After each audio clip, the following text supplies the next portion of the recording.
Alrighty, hello and welcome to the Managing Jobs for Tradies session here on the beautiful Gold Coast in my partner Connect. I am joined by three gentlemen who are going to introduce themselves for a change. So starting here we have... G'day all, my name's Curtis, I'm from Smart Jobs. And I'm Kim, I'm from ServiceMate. And I'm Rex from Simpro Software. Right, I'm going to get Kim to keep talking while I do something with the sound system. Kim, can you tell us what is job management?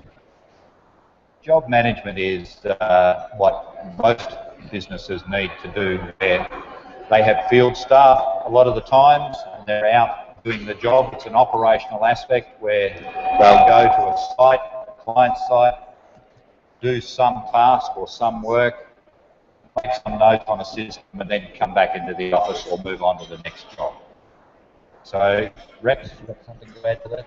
Job management, I suppose, what is job management? Job management could mean a whole lot of different things, whether you're doing a $100 or $200 site visit type job for a plumber, or you could be doing a $5 million project as a plumber and installing all the drainage into that building. So job management could be big or small.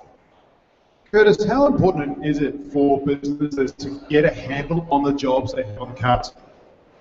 Yeah, it's very important. So if you talk to a tradie and you ask them what are the issues in the business, one of the things that they'll tell you is that they struggle with the administration side of the business and that they don't have enough time. It's the second thing that they'll say.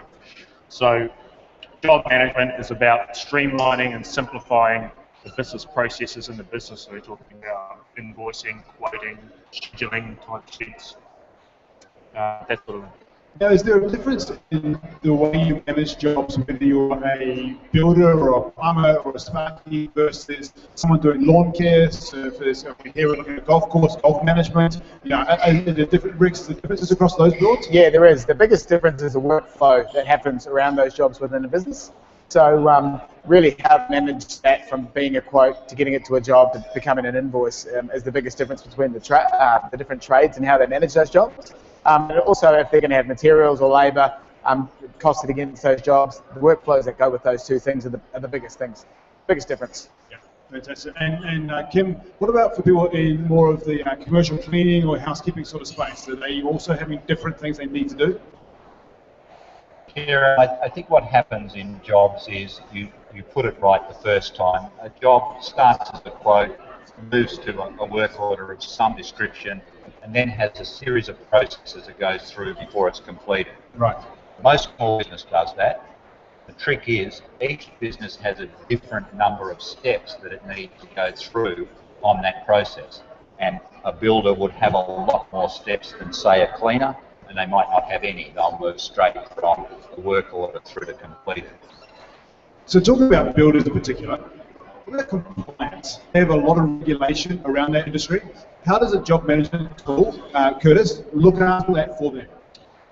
Well, we don't do builders, so that's the first thing. That's the first thing I'll say. Neither do we. I don't know anyone that's builders. So. But if you're talking about health and safety regs and that sort of thing, site That'll safety, work, yes. we can talk about that. So The biggest problem, the reason we don't do builders is mainly because they don't pay the bills. So. Lesson number one for the host, figure out what the heck you do. You want to do host management? All right, so okay, let's talk about the regulation though. Do you manage all the forms, all the legality of that, the signing of the forms, the collation of them, and all that sort of thing, service mate? Yes, definitely. And that's really part of job management. So if you think of job management, in the early days it was just managing the tradesperson on the job, adding materials. But work in our society today has got a lot more complex, and people are asking for verification of a whole range of things. This regulation side is one of them. A lot of the apps these days are using photos to verify things as well, so before and after. Right, I think society's got a lot less trusting, and the job of our applications is to actually make it a lot easier for them to do the job, then to verify that they do the job, and then to get paid for that job. And is this stuff that's affecting everybody from the small, 1 or 2 man bands through to the large 20, 30 contractor type businesses? Absolutely.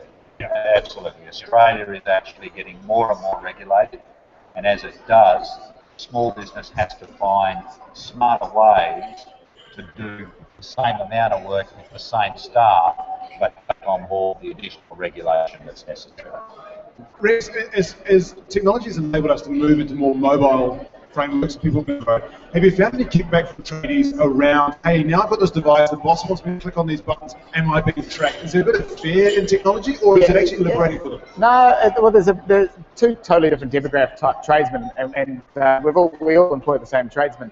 You get the younger blokes who are generally on Facebook as they're joining up a couple of pipes. And the biggest problem is trying to keep them off it.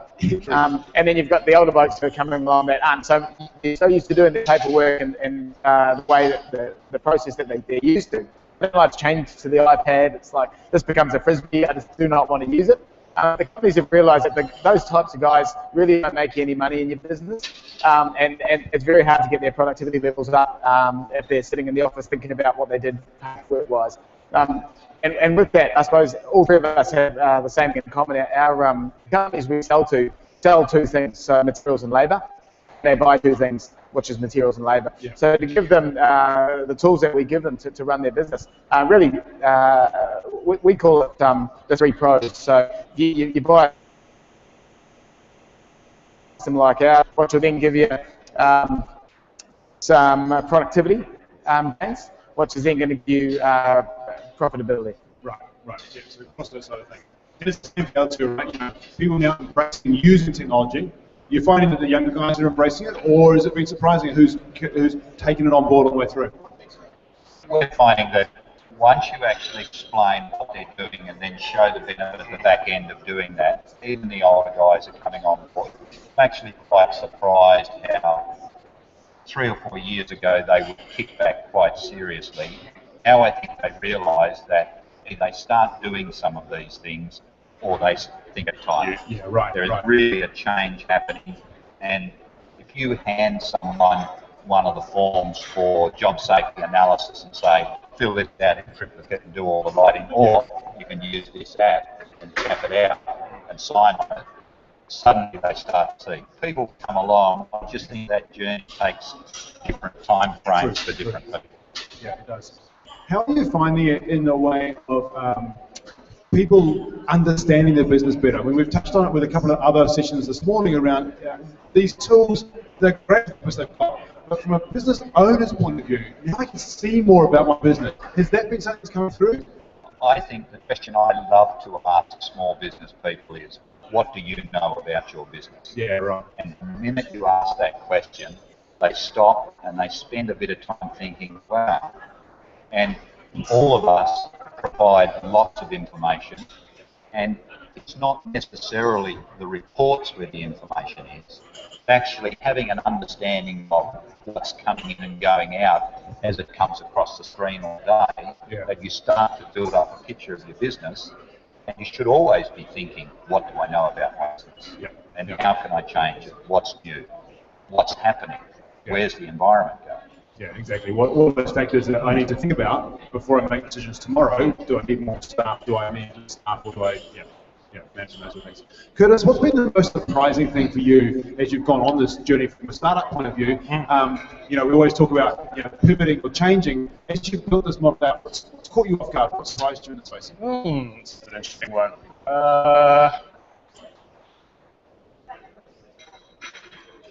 You guys can chime in too if you We're thinking, God,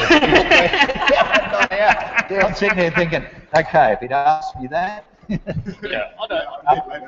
I think for us, the journey that small business takes from I'm a self-starter, I'm an entrepreneur, no one can run this business any better than I can, I know it off by heart, and they fight the introduction of the software, to having them come into the office and say, you have saved our life.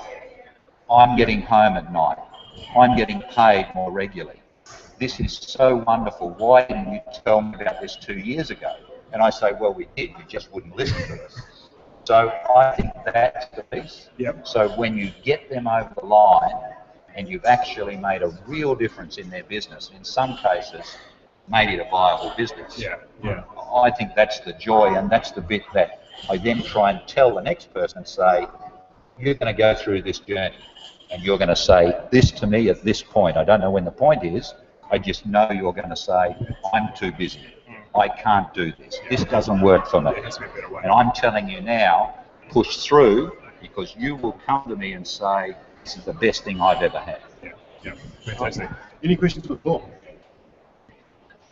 You were talking about being able to deal with companies that are both small and people who do $5 million projects. Mm-hmm. So are we talking about the ability to do job costing as well as Yes. job management in these sort of tools? Yes, definitely. Probably more so now. So we deal with the project side of those companies. So being able to job cost all of that labour and material, those purchase orders that are going in and out of various cost centres, and trying to give the company an overview of some real visibility of what's happening right now in that project, but also trying to compare that against what they've quoted. So a lot of companies go out and fire out these $500,000 quotes and go, yeah, we've won it, and we've got about 5% margin. Now, every little thing that goes wrong with that project is going to pull margin back. So being able to give them that live, I suppose, cost to complete of that project, of where am I right now, and how much money is it going to take me to get there? Because often these small companies are a bit like banks. They are the ones funding these projects along, because the builders really drag them through the holes to get them done. So really, because I know I can think of some people that I deal with, and currently they have spreadsheets galore that track all their job costing stuff. They've got their staff down on there with all their super and all their ancillaries all calculated to the nth degree, and they've finally decided that they're going to use an accounting package. But of course it doesn't do all that stuff. And also finance products like MIV, they're not the sort of tool you want to give to your project managers or your field staff. So that's where we fit in. We give them an operational tool, and that's effectively, we're not a financial tool, we're an operational tool. We built this so we can give it to our tradesmen and let them enter information, and we can have a verification around that and then move that into the relevant cost centres in MYOB. Rick said is, we're operational. And we all designed to be operational. I think the thing that's really interesting is that all businesses like ours start with a view of where they want to come from. For us, we were about field service. We wanted to make it easy for anybody could to collect the information and get it back to head office. These guys have said project management and big projects is actually a core focus for us. Now, we all do intrinsically the same sorts of things.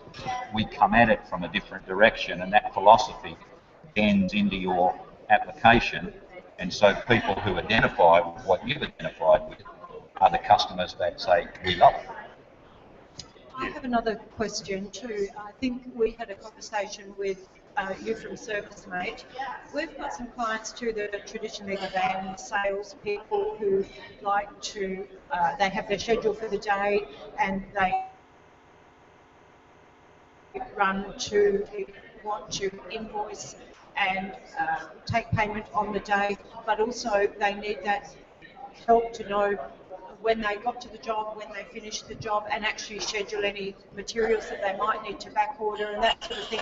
Do I understand that in your particular instance, that's what you specialise in? Absolutely. And what about scheduling for the various programs there? Are there different levels of scheduling, perhaps for management or for the guys on the road? Because we actually focused on the field service guy, the minute that he gets his information, he's off running on his sheet. We always thought that was his sole focus, and he shouldn't be worried about what other people are doing. That's the office's job. So the office has visibility of everybody. Me, out in the field, I've got my jobs. I start with them, I can reorder them, and I can work my way through them. And that's what it was about, getting those people to get out and be productive. For small business these days, staff are costing somewhere between 60 cents and $2 a minute.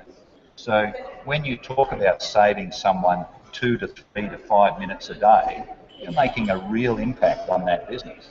And that impact's right to the bottom line, straight away. very, very powerful stuff, very simple to implement, and once they've got their heads around our product, they've got a real benefit. Excellent. All right, Curtis. How important is you talked about taking payments on the fly? We tend to live now in an almost cashless society where we take credit cards and payments everywhere. How many of the trade jobs, and maybe in the smaller end, are still cash based? People take cash at the end of a job. Is that something that's common? Yeah, it's a significant amount, but we've got a massive amount of people that are doing commercial work too, so that's never going to be collecting cash, on site. So I guess it varies a bit, but for us, maybe 30% of customers would look at taking cash on site. It is I reckon we're about 10% there for us. We don't get a lot of cash on site. We've just added in the ability to be able to take the credit card payment inside the app as opposed to having an EFTPOS terminal, so they can grab that data and process that transaction right there and then. And that seems to have a huge take-up. Do you all think that's where it's also going, where you can take those payments directly, or is it for the bigger jobs where you're actually just invoicing later because it's $10,000, not $100? I guess payments are about three things. Either they're a regular client with an account who gets invoiced. If they're not a regular client, we encourage our customers to get payments straight away. You've done the work, you shouldn't be opening an account for them, you should be paid. There are two ways to do that, obviously, either cash or a card system. We encourage cards because it actually speeds up the transaction. Yeah, right. If you pay me cash, I've got to put that cash somewhere, then I've got to head back to the office, give it to somebody who's then got to do a banking transaction, take the money to the bank. If you give me a credit card right then and there, the transaction goes through, they pick it up in your bank feed, and it's all done. It actually saves a couple of minutes. And we're actually seeing it go towards the phone as well now, so I don't have mine on me, but the NFC on the phones, new iPhones are coming through with them, new Samsung have it, so we've already got our technology ready for just, that person will just print out their phone and they'll tap it on the tradies phone and that'll transact the money right there and then. So, not to mention an MYB's paying rent, of course. Just going to say that. I thought I had to throw that in somewhere, right? That works too. 12 o'clock here, we're talking about it. Any other questions? Moving on. Awesome. Anything else you guys want to add about the space and the market? No, I think we're right. I think we're welcome. Awesome. Awesome. All right. Well, thank you very much for joining us. For those of you here, the guys are just around the outside edge here. For those of you online, just directly below here are the links to the different websites for these guys. Go and check them out. They all have, I think you guys do, you all have free trials. Yeah. Yep. Absolutely. Get on there, start using them, see what impact they can make in your business. Really fast to get going. Thank you guys for joining us. Thank you. Thank you. All righty. Cheers. Thanks, lads.